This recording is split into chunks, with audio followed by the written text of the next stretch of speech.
Bismillahirrahmanirrahim.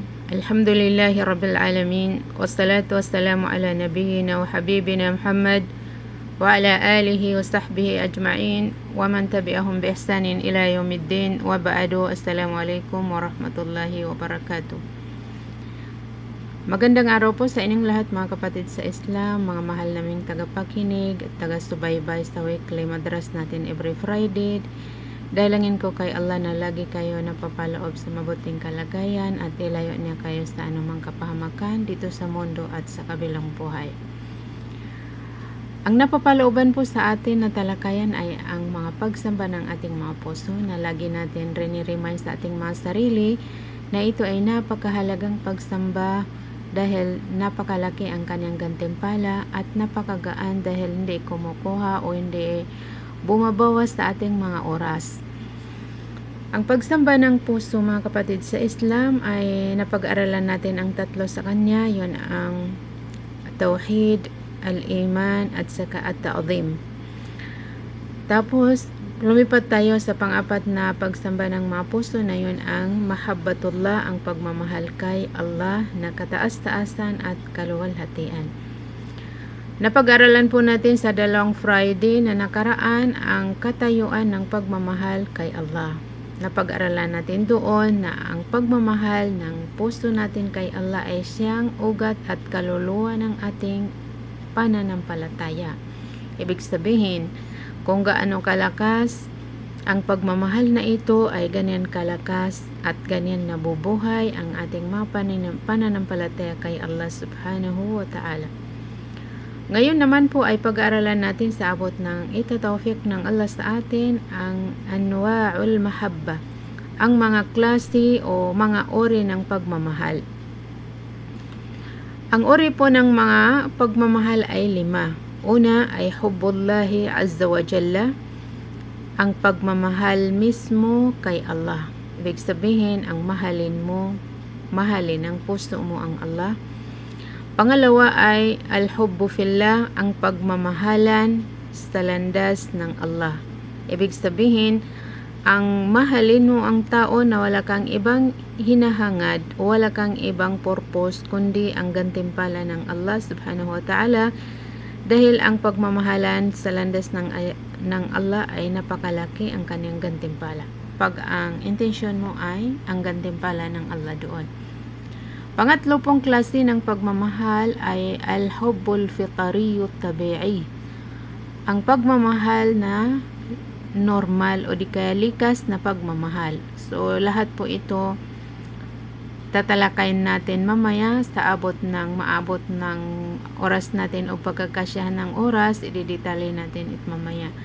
Pangapat ay al-hubbu li ajli dunya, ang pagmamahalan para lang sa makamundong bagay. Panglima ay al-mahabba ash-shirkiyah, ang pagmamahal na pagtatambal o makasalanang pagmamahal. Unahin po natin ang pagmamahal kay Allah na kataas-taasan at kagalang-galang. Sabi niya, ang pagmamahal kay Allah na kataas-taasan at kagalang-galang ay siya ang orihinal ng pananampalataya at orihinal ng tauhid. Kaya pag napuno ang ating mga puso na pagmamahal kay Allah, pag napuno ang ating mga puso na pagmamahal kay Allah, ay walang matitirang space para sa iba.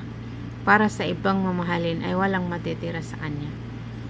Mapupuno na pagmamahal. Pag napuno na pagmamahal kay Allah ang mga puso natin, ay walang space para sa ibang mamahalin. So, mararamdaman po natin na mahal natin ang Allah, walang hihigit sa pagmamahal natin sa Kanya. At ang pagmamahal po kay Allah, mga kapatid sa Islam, ay masyado kailangan ng ating tauhid. Masyado natin kailangan sa ating pagsasabi na la ilaha illallah, walang totoong Diyos na dapat sambahin maliban kay Allah. Ito po ang ikinabubuhay niya. Kaya sinabi niyang masyado natin kailangan sa ating tauhid. Masyado natin kailangan sa pag-iiwas natin sa mga ibang sinasamba na maliban kay Allah subhanahu wa ta'ala. Dahil ang Allah, mga kapatid sa Islam, Siya ang naglikha sa atin. Siya rin ang nagtutustos sa atin. Siya rin ang nagturo sa atin tungo sa pananampalataya sa Kanya. Siya ang nagbigay ng patnubay sa atin upang mahanap natin ang matuwid na daan tungo sa Kanya at tungo sa Kanyang paraiso. At ginawa niyang madali sa atin ang paggawa natin ng mga mabubuti. Napakadali lang sa atin na magdasal, alhamdulillah. Napakadali lang sa atin na mag-fasting, napakadali lang sa atin na mag-umrah, na kung tutuusin ay mga mahihirap yan at gagastos pa tayo dyan. So bakit wala tayong hindi mahirap sa atin na gawin natin yan? Dahil po tinulungan tayo dyan ng Allah na ginawa niyang madali sa atin. Tapos gagantimpalaan niya tayo doon ng paraiso. So diba nararapat na mahalin natin ang naggawa sa atin o nagbigay sa atin dito lahat-lahat? Yun ang nararapat na i-reply ng ating mga sarili o ating mga puso na mahalin natin ang nagbigay sa atin dyan na walang iba kundi ang Allah subhanahu wa ta'ala. Sabi niya sa Quran bilang reminder sa atin sa minuto-minuto na tinatamasa nating mga biyaya. Sinabi niya, وَمَا بِكُم مِّن نِعْمَةٍ فَمِنَ اللَّهِ ثُمَّ إِذَا مَسَّكُمُ الضُّرُّ فَإِلَيْهِ تَجْأَرُونَ. Mahanap po natin yan sa Suratul Nahl verse 53. Ibig sabihin, anuman ang mga bagay, kahit anong biyaya na inyong tinatamasa, ini-enjoy nyo, kahit anong biyaya na ini-enjoy nyo, ayon ay galing kay Allah. So ano po ang mga biyaya na ini-enjoy natin minuto-minuto? Unang-una po ay ang ating mga buhay, di ba? Ang ating mga paningin, ang ating mga pandinig, ang ating lakas. Kahit sa pangatawan lang natin ay hindi natin mabilang ang mga biyaya na ibinigay ng Allah sa atin. Ang lakas natin, ang ganda natin, lahat-lahat. Ang pamilya natin, ang mga anak natin, ang trabaho natin, Masya Allah, buwan-buwan ay nagre-receive ka ng sahod. Masya Allah. Tapos maya-maya ay dumating sa iyo ang tulog na nakakapahinga ka, kumakain ka ng kahit anong gusto mong pagkain na napakasarap para sa iyo. So yun lahat galing kay Allah. So diba nararapat na ang i-reply ng ating mga puso ay mahalin mo yan. Mahalin mo ang Allah. Mahalin mo ang Allah dahil wala kang matitikman sa lahat ng natikman mong masarap kundi hindi dahil kay Allah na kusang ibiniyaya niya sa iyo. Kusang ibiniyaya niya sa iyo. Hindi natin mabilang ang mga biyaya ng Allah. Thumma idha mastakumud-dur, pagkatapos sabi ng Allah ay pag may nangyaring masama sa inyo, kasi natamaan kayo ng kapinsalaan, nagkasakit kayo, nawala kayo sa trabaho, nawala ang mahal niyo sa buhay, fa ilayhi taj'arun, ay sa kanya rin kayo umiiyak na humihingi kayo ng tulong. So tingnan niyo mga kapatid sa Islam, nasa saksihan ng Allah ang ginagawa ng mga tao. Alam niya na ito ang ginagawa ng iba sa karamihan sa mga tao, na mahahanap lang nila ang Allah pag nangailangan sila, pag nagkasakit sila o pag may kailangan sila, pag naipit sila ay mahanap lang nila ang Allah na magmamakaawa sila, hihingi sila sa Kanya. Pagkatapos ay pag nawala ang kanilang problema ay iba na ang kanilang iniisip, iba na ang kanilang sinasamba, iba na ang kanilang hinaharap, wala silang pakialam kung nagalit ba ang Allah sa kanilang ginawa, wala silang pakialam kung nasagasaan ba nila ang batas ng Allah, wala silang takot kay Allah, wala silang pagpapasalamat kay Allah subhanahu wa ta'ala. So riniremind sa atin ng Allah ang kaugalian ng mga tao. So ang mga matatalinong tao, mga kapatid sa Islam, ay iiwasan niya ang mga hindi ikinatutuwa ng Allah, at ang gagawin niya ay ang mga kapakipakinabang sa Kanya, nakikita siya doon ng gantimpala at ikakatuwa ng Allah sa Kanya na magiging daan niya sa paraiso. Sinabi pa ng Allah sa Hadith Al-Qudsi. Hadith Al-Qudsi ay dumaan lang sa bibig ni Prophet Muhammad, subalit salita na galing kay Allah na kataas-taasan at kaluwalhatian. Sabi niya, ana aghna syuraka, yani syirk. Man amila amalan ashraka ma'iya fihi ghairi taraktuhu wa shirkahu. Rawahu Muslim. Ibig sabihin, sabi ng Allah, wala akong kailangan na katulong.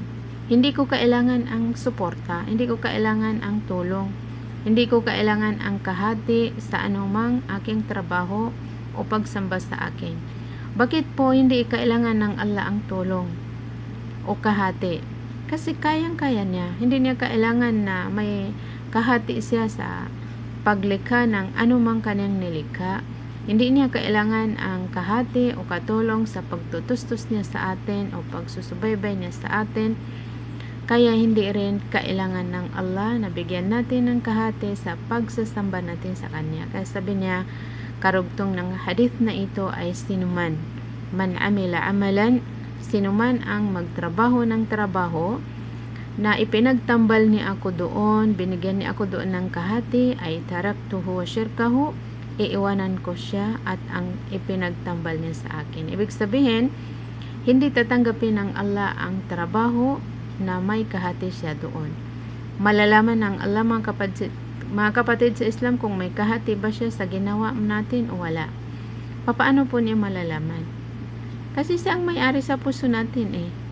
Nakikita niya kung ano ang laman ng puso natin habang ginagawa natin ang ginagawa natin. Ginagawa ba natin ito para magantimpalaan niya tayo? O ginagawa mo ba para ma-appreciate ka ng mga tao? So kung ginagawa mo para magantimpalaan ka ng Allah, ay tatanggapin niya sa'yo. Pag ginagawa mo naman na ang purpose mo ay para ma-appreciate ka ng mga tao, ay hindi niya tatanggapin at pababayaan niya ang ginawa mo. Bahala ka na magsingil ng gantimpala sa mga mata ng mga tao na yun ang nilalaman ng puso mo habang ginagawa mo. Kaya maging maingat po tayo mga kapatid sa Islam at sana maging matuto tayo magnegosyo sa pamamagitan ng ating mga intensyon, dahil kung ano man ang intensyon natin ay yun lang ang ibibigay ng Allah sa atin.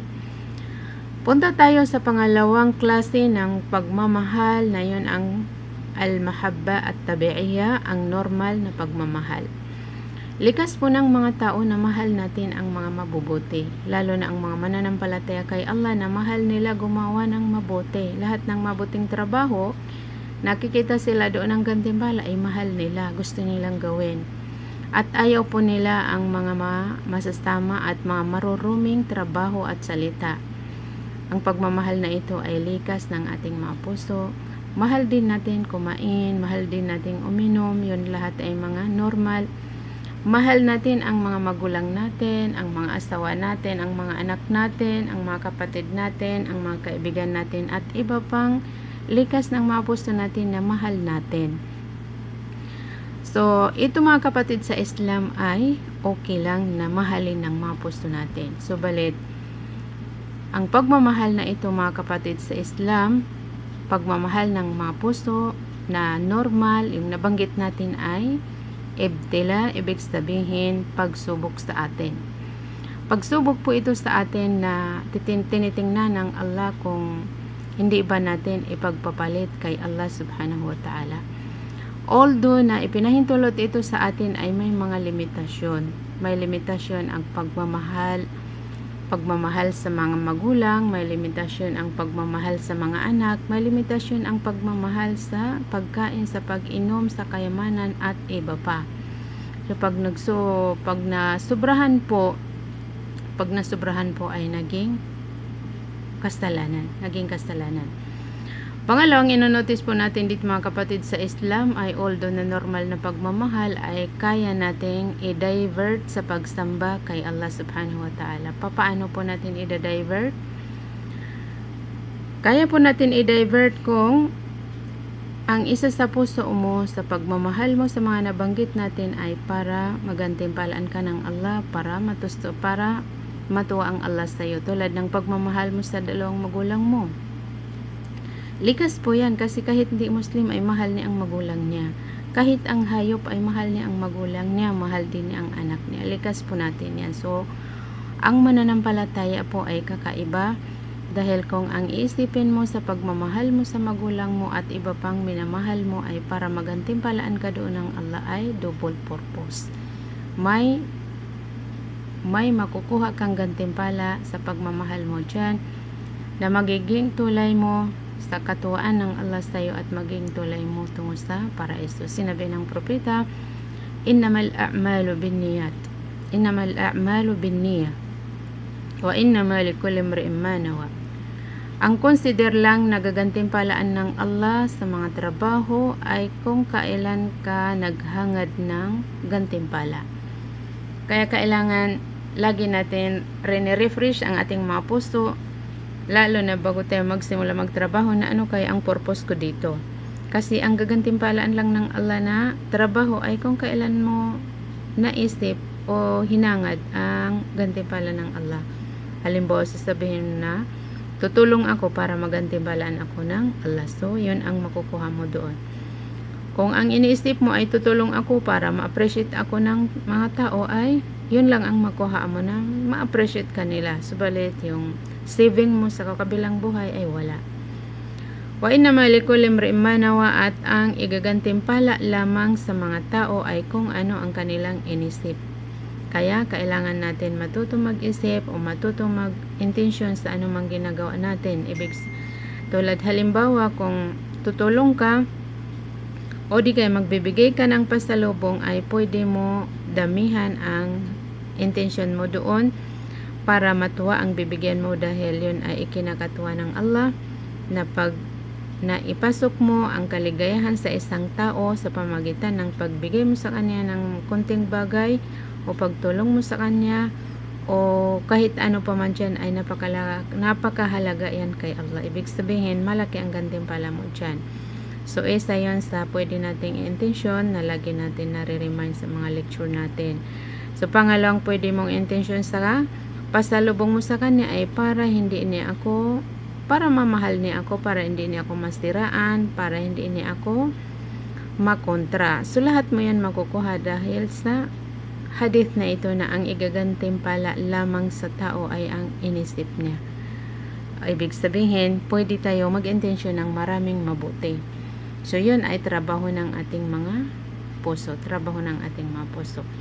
Kaya, limitado po mga kapatid sa Islam. Unang maunawaan natin sa normal na pagmamahal ay pwede natin i-divert sa pagsamba kay Allah.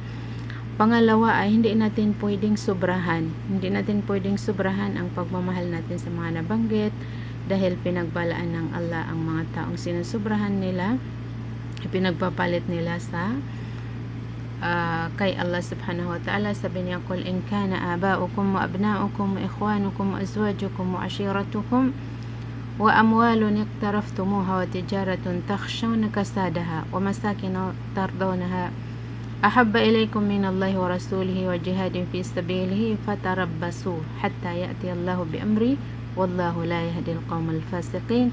Mahanap na po natin yan sa Surah At-Tawbah verse 24. So sa second voice natin bibigyan ng meaning ang verse na ito.